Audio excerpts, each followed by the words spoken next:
Hello, everyone, and welcome to the Venture Fuel Visionaries podcast. I'm your host, Fred Schonenberg, and I am thrilled today to have a conversation with one of the co-founders and the CEO of Tastewise, Alon Chen. Alon is a former Google CMO. He is using AI to decode what people crave before they know it, giving brands a real-time window into the future of food. From building a category-defining company to riding the startup roller coaster, Alon's going to share how data, culture, and taste are colliding and why the old way of tracking trends is already obsolete. So whether you're leading innovation in a global brand or just obsessed with food and tech, this conversation is packed with insights. I'm so excited to welcome Alon to the show. Alon, thank you for joining us. Right. Thank you so much for having me today. So I want to start at the beginning. You're the CMO at Google in Israel and Greece, and you went from that to founding this AI-powered food intelligence platform. What sparked that career shift? How did you come to this moment? Yeah, absolutely. I mean, after a very long career at the corporate, since I was very young, I grew up at Google. I loved, building a global business that turned into, a multi-billion business. But I live in the startup nation and it's always there, everybody's building something. It's like Silicon Valley. And so I had this bug. I really wanted to create something on my own. And then, everything really started in my family's WhatsApp group where, my mom is making amazing Iraqi Jewish food every Shabbat dinner. And I found out that every Wednesday she was writing us on the WhatsApp group, the family WhatsApp group, what is your new shtick this week? Like, which diets are you on? Because we would come on a Friday and we were on different diets, and she got very frustrated. And then very quickly, my business senses were working, and I was like, this is big. I mean, new diets, new trend, culinary preferences, restrictions. I mean, how is the industry coping with that? And then I found that it's a $10 trillion industry with very little understanding and connection to the most important, part of this industry, the consumer. And this is where we started and turned, from a great idea to a very successful business today. So for those that don't know, can you tell them a little bit about, what Tastewise is? Yes, absolutely. So we are a vertical SaaS solution for food and beverage. We're some sort of a marketing cloud, sales and marketing cloud that comes with the most important, consumer intelligence and data set on food and beverage. So, would connect to every single food delivery platform and read every menu and item. We know the best sellers of every restaurant. We have the largest home cooking panel in the world with more than 1 trillion data points on how people cook at home and all the way to, embedded social media. And we connect to your food brand, assets and digital platforms, as well as sales data and so on. And we basically help you digitize your entire go-to-market, connect to consumers, run the right marketing campaigns, come up with the new flavors for your new yogurt brand, and all the way to enabling your salespeople to actually get your shelf to the right distribution channel. I love it. So you guys are analyzing, billions of data points around food behavior. Could you maybe talk to some of the more surprising trends or things that you've uncovered recently, just to ground people in how this is sort of at that cutting edge?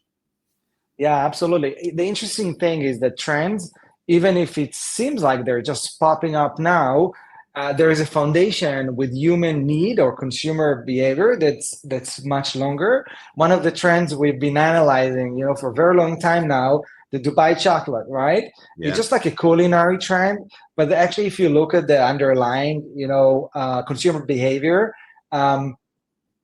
pistachio has been, such a prevalent ingredient in every dessert in the past 3-4 years, as well as Middle Eastern desserts. Has been rising all over, not just in the Middle East, not just in Dubai, but actually made it all the way to the US. So when the chef put together all of this, it was just the right time in the right place. So Dubai chocolate is a great example. But if we're looking at what I think is the most exciting opportunity today is around hydration.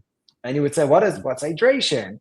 And I'd say in beverage, what consumers are understanding now, and the business and the industry is also responding to that, is that we understand that the water we're drinking does not include all the minerals that our body needs. So we would drink water and go run, rush to the toilets without actually absorbing all the liquid to our body. So people are adding Celtic salt, Baja salt, that are full, they have some sodium, but they're loaded with minerals as a way to actually absorb water and hydrate their cells. So a lot of brands are actually coming up. And if you're looking online today, you can't find the main brands for these salts anywhere. And it also taps into the same, the rise of liquid, IV liquid, where actually the industry has already responded to what we've been saying, 3-4 years ago, but now it's everywhere. Yeah, it's very cool. I remember my mom, I just saw her and she was like, what is that little packet you have?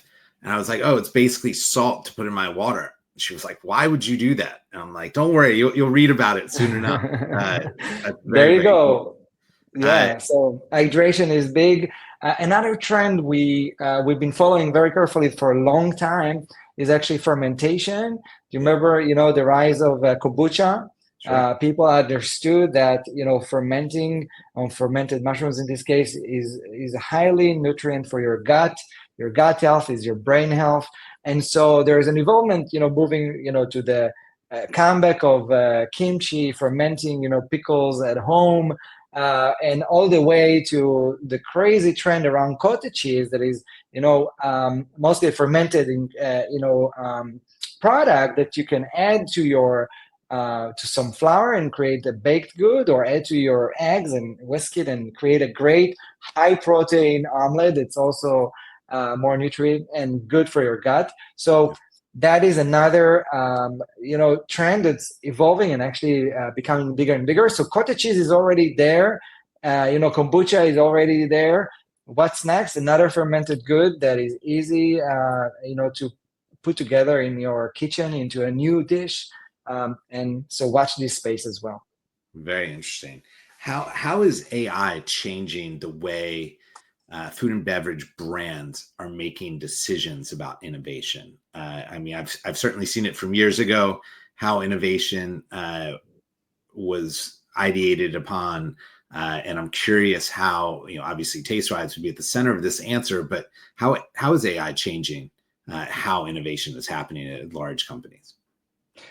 First, we have to remember that consumer trends and shifts are happening much faster than ever before because of AI, because of all the algorithms that actually are serving you new content on your TikTok, Instagram, or even when you're searching for a recipe online, right? So there's a lot more content, a lot more options, and a lot more information consumers are exposed to. And so the consumers are creating big shifts. And so the market and the industry really needs to respond to that. So brands, unlike, Fred, when we started the business back in 2018, we had to explain to them why the shifts are happening so fast and why AI is important for them and what's computer vision and what's NLP. And today it's clear and apparent to every single, healthy business that they need to catch up. And so AI is not just, the disruptor, it's also the solution for them, right? So many of the brands, started where we started, which is like, let's understand consumers. We can now process 1 trillion data points every single month that shows us how people cook at home, or billions of social conversations to understand why people are choosing Dubai chocolate or cottage cheese for their baked goods. And this was not possible before, but that's not enough, right? It's also important to understand that once you understood what the trend, what the consumer needs are, you can actually get to the market much, much faster. So I can now, with a click of a button, give you like 10 different ideas for your new flavor for your, let's say, yogurt brand. And you don't even need to go and execute on it. You just put it on an online testing platform. You put it out in front of consumers. You see what they're responding to best, and then you narrow down your options. And so your loop of innovation can turn from 6 months, 9 months, research, and so on. You don't need that anymore. Let the consumers choose for themselves. And this is, can be done with AI that can create your product in 2,000 different variations and put it in front of consumers, and then go and execute and build a product that is tasty and put all the right food science behind it. I think it's super exciting. I mean, you guys work with, Pepsi, Nestle, Campbell's, all sorts of, industry leaders, helping them find white space.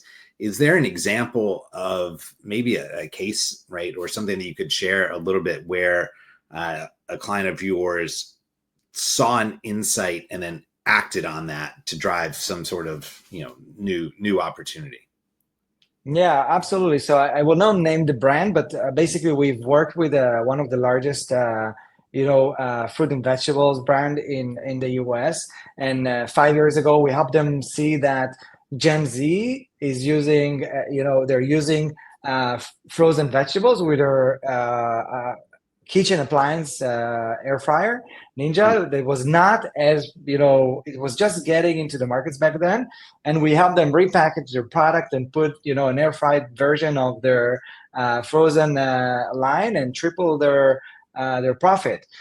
And Wow. this is just an example where you take a consumer need and you just bring the right product in front of them and you help them solve dinner and a side dish for your dinner, or actually instead of ordering maybe your unhealthy or option, to actually get something so easy because they are looking for convenient and at a great value.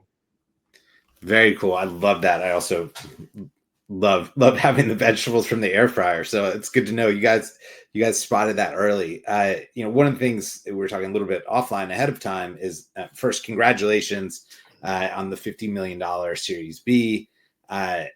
Having gone through that experience, I mean, I was mentioning to you that, like, I remember seeing you guys. It might have been 2018. It was really, really early. And now, you've worked with over half of the Fortune 100 food and bev companies. What advice do you have for any founders that are listening on navigating that early stage when, AI wasn't on the tip of everyone's tongue? And so you were doing a lot of educating, probably getting a lot of no's. Curious if you have any advice for founders out there that are maybe a little earlier in their journey. Yeah. It's interesting, you mentioned AI back in 2018. It was a little bit too early to the markets. Okay. Yeah. So also you need to understand sometimes when are you too early, right? And we were too early in, ahead of the curve in other ways to say that, because AI was actually a strange word and concept for food and beverage for the industry we were selling into. So we were only targeting early adopters. And at the same time, investors didn't really understand why do we need to focus on a vertical, even though it's a big domain, food and beverage. And so you have to listen very carefully. And we went through, because we developed really cutting edge technology, we were able to get through the phase of educating the market, right? Because this is what we had to do. So my first recommendation is really try to see, are you way, way, way too early? And can you actually structure a solution where you do not need to do market education, both for your investors and for, you need to be a little bit ahead of the zeitgeist and the trend, but you cannot be way too early. Luckily for us, we worked really hard and we were able to wait and anticipate until, ChatGPT launched in 2022. We restructured our entire product and offering, and we added Gen AI to every single part of the process. And we moved from it being a data platform and a trend prediction platform to a marketing cloud, right? Because we were able to take this unique asset and moat and actually act upon it. So this is really important. The second thing, and you mentioned Fortune 100, and we are working with the biggest brands in the world, and we're adding a couple dozen more of them every single quarter. The most important thing, I came from the corporate side. You really have to under promise and over deliver. There's no other option. I mean, with the big brands, just walk in and tell them what is it that you know how to do and you can do really well, and really truly deliver on that. We did it from the first day with great partnership. For instance, with PepsiCo, and we're very grateful for their partnership. But we always deliver. We always made sure that we know how to over deliver and provide them even more than what they've been promised. So I want to kind of go to the other end of that question, which is now, I don't know if I have a conversation where AI isn't said. Obviously, we're talking to very large companies. We're talking about innovation, so it makes sense. But a lot of these large companies don't really know what to do with AI. They know they need to do something, but they're nervous, right? For a number of very valid reasons. It's a new technology. What will it do? Then you get into IT and cybersecurity and right all the legal procurement side. We don't have to go into that, but I'm curious for R&D innovation leaders at large CPGs that are listening to this. How do they best start to experiment with AI, and can it actually accelerate their timelines? What advice would you have for those that are maybe just getting into this game? Yeah. I think the most important thing is to first choose a business challenge that is really worthy of your time and resources, right?